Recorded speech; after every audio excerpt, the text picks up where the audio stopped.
बहुत धन्यवाद और सारी मंगल कामनाएं यहाँ उपस्थित होने के लिए। जो बौद्ध परंपरा विलुप्त हो गई है उसे पुनर्जीवित करने के लिए आप लोग निरंतर। पीडी साहब आइए, आइए मान्यवर, आइए आइए आइए आइए आइए। आप लोग निरंतर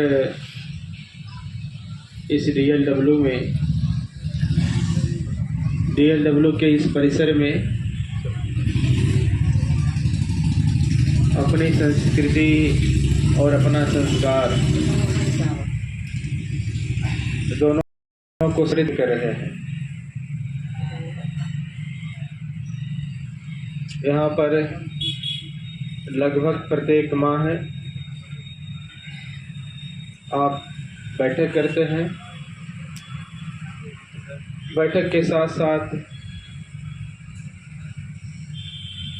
बहुत सारे बड़े बड़े सम्मेलन भी आप आयोजित करते हैं।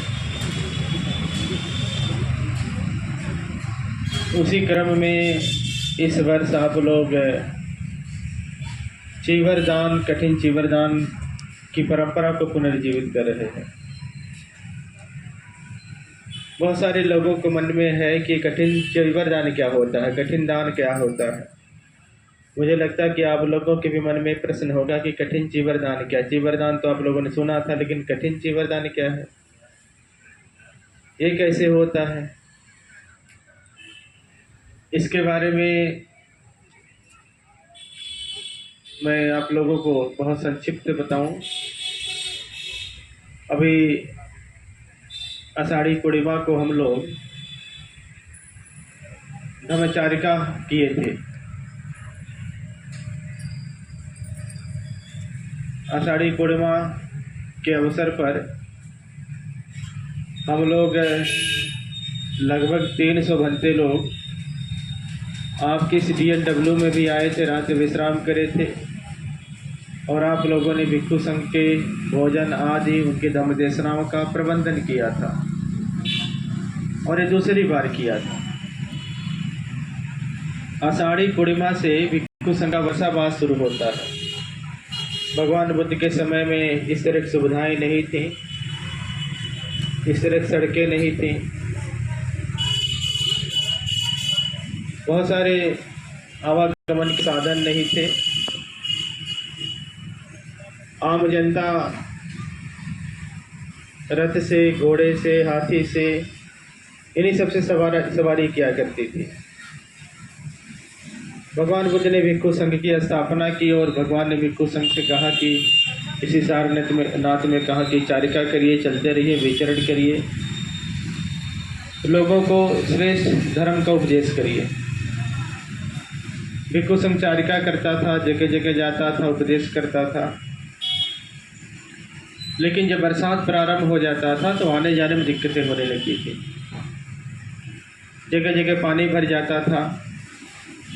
भिक्षु लोग रास्ते में जा रहे तो पानी बरस गया तो बीमार हो जाते थे। कभी कभी पानी का प्रमाण भी नहीं पता होता था, भिक्षु लोग डूब जाया करते थे। कीड़े मकोड़े भी उन्हें काटते थे, उससे उनकी बहुत हानि होती थी। बहुत सारी समस्याएं थी। तो भगवान बुद्ध ने भिक्षु संघ से कहा कि उपासकों उपासिकाओं से कहा कि आप 3 महीने के लिए भिक्षु संघ का एक जगह प्रबंध करिए। भिक्षु संघ वहाँ विहार करेंगे, वहीं रहेंगे, और भिक्षु संघ स्वाध्याय करेगा। भिक्षुओं को भगवान ने आदेश किया, कहा कि एक जगह रुक करके, पूरे वर्षावास रुक करके, बरसात तक रुक करके धर्म विनय का अभ्यास करना है। बहुत सारे भिक्षु लोग भगवान बुद्ध के पास जा करके उनसे कर्म स्थान ग्रहण करते थे।